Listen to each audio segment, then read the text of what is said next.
વલસાડના ગુંદલાવ ખાતે વીજ થાંભલા સાથે કાર અથડાતા ચીખલીમાં રાઉન્ડ ફોરેસ્ટરનું થયું મોત। વલસાડ ખાતે રહેતા અને રાનકુવા રેન્જ ચીખલી ફોરેસ્ટ ડિપાર્ટમેન્ટમાં ફરજ બજાવતા હતા હિમાંશુ પટેલ પોતાની સ્વિફ્ટ ડિઝાયર કારમાં ગુંદલાવ હાઈવે થઈ જઈ રહ્યા હતા। તે સમયે તેમની કાર વીજ થાંભલા સાથે ધડાકાભેર અથડાઈ હતી।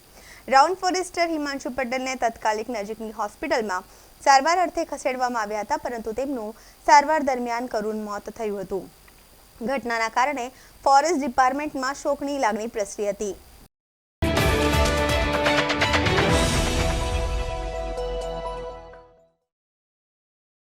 આપણા દેશમાં સરકારી કામ કે પછી યોજના ક્યારેય સમય મર્યાદામાં પૂર્ણ થતી નથી। કરોડોના ખર્ચ પછી પણ નાગરિકોની સુવિધાઓ સમયસર ન મળવાથી યોજનાઓ સાર્થક થતી નથી। ત્યારે વલસાડ જિલ્લાના ઉમરગામ તાલુકા માટે જીવાદોરી સમાન ભીલાડ અંડરપાસ સ્થાનિકો માટે મુસીબત બની રહ્યો છે।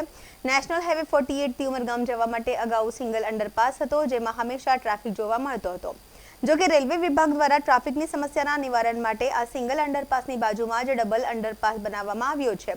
જો કે નવો અંડરપાસ બનાવવાની તૈયારી હતી ત્યારે સિંગલ અંડરપાસ 60 દિવસ માટે બંધ કરવામાં આવ્યો હતો અને નોટિફિકેશનમાં સ્પષ્ટ જણાવ્યું હતું કે 60 દિવસ બાદ નવો ડબલ અંડરપાસ પ્રજા માટે ખુલ્લો મૂકવામાં આવશે। જો કે આજે 100 દિવસ બાદ પણ નવો અંડરપાસ સંપૂર્ણ બની ગયા બાદ પણ હજી સુધી ખુલ્લો મૂકવામાં આવ્યો નથી। હજી પણ નાની મોટી કામગીરી મંથર ગતિએ ચાલતી હોવાના કારણે પ્રજા હાલાકી ભોગવી રહી છે।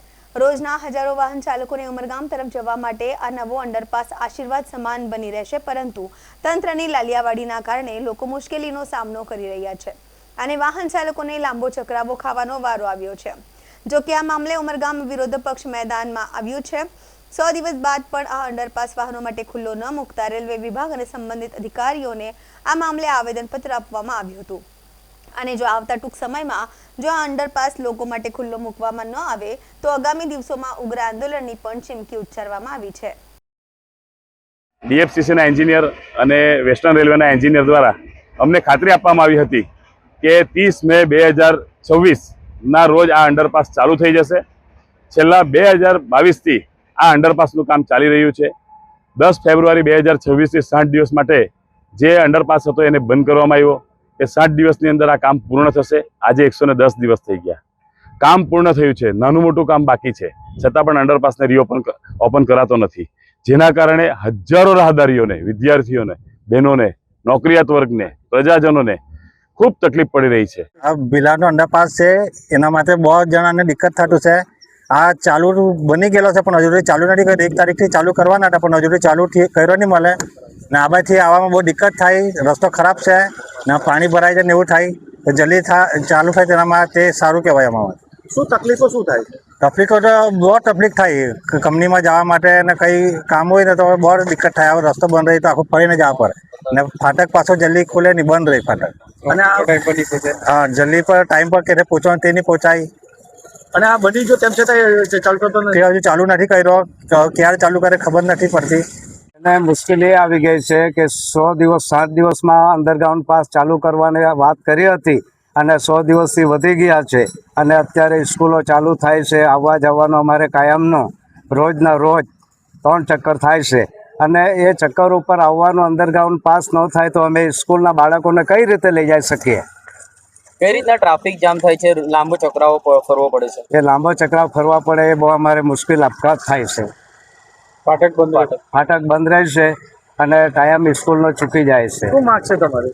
हमारी मांग है कि जल्दी से जल्दी अंडरपास चालू करना के हमारी मांग है। क्या दिक्कत है? मैं सिलवासा से नारगोल जा रहा था तो अपना ये अंडरपास बंद है पिछले 100 दिनों से और अपने को उधर से घूम के जाना पड़ता है फाटक से। फाटक काफ़ी देर तक बंद रहती है।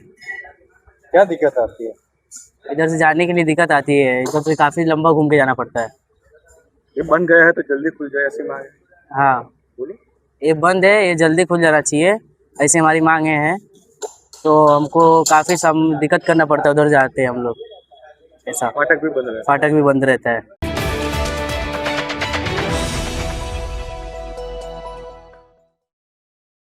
સ્થાનિક વહીવટીતંત્ર અને પાલિકાની ઘોર બેદરકારીનો ભોગ ફરી એકવાર વલસાડની જનતાએ બનવું પડ્યું છે। વલસાડના છીપવાડ અંડરપાસ પાસે આવેલ ટેકરા પર લાંબા સમયથી રસ્તો અત્યંત બિસ્માર હાલતમાં છે. તંત્ર દ્વારા આ ખાડાઓનું વહેલી તકે સમારકામ ન કરાતા આજે ટ્રાફિકની ગંભીર સમસ્યા સર્જાઈ હતી. એક તરફ તંત્રની નિષ્ક્રિયતાના કારણે રસ્તા પર મોટમોટા ખાડાઓ પડી ગયા છે, જેમાં ભારે વાહનો પસાર થવા મુશ્કેલ બન્યા છે.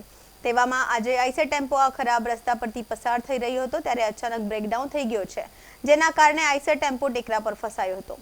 એક તો વલસાડનો વ્યસ્ત એરિયા અને તેમાં પણ બિસ્માર રસ્તાની વચ્ચે આઈસર ટેમ્પો ફસાઈ જતા જોતજોતામાં ટ્રાફિક જામ સર્જાયો હતો.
દમણના દરિયા કિનારે બની ઘટના. બે ગ્રુપ વચ્ચે દરિયા કિનારે છૂટા હાથની થઈ મારામારી. દમણના ફરવા આવતા સહેલાણીની માથાકૂટના કારણે દમણ થઈ રહ્યું છે બદનામ. દરિયા કિનારે બે ગ્રુપના યુવાનો છૂટા હાથની મારામારી કરી લડ્યા પડ્યા હતા.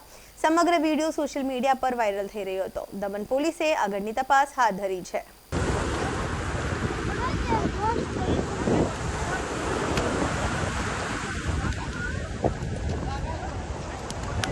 चलो चलो चलो इधर से हटो, चलो चलते हैं, चलो घूमना नहीं है, चलो.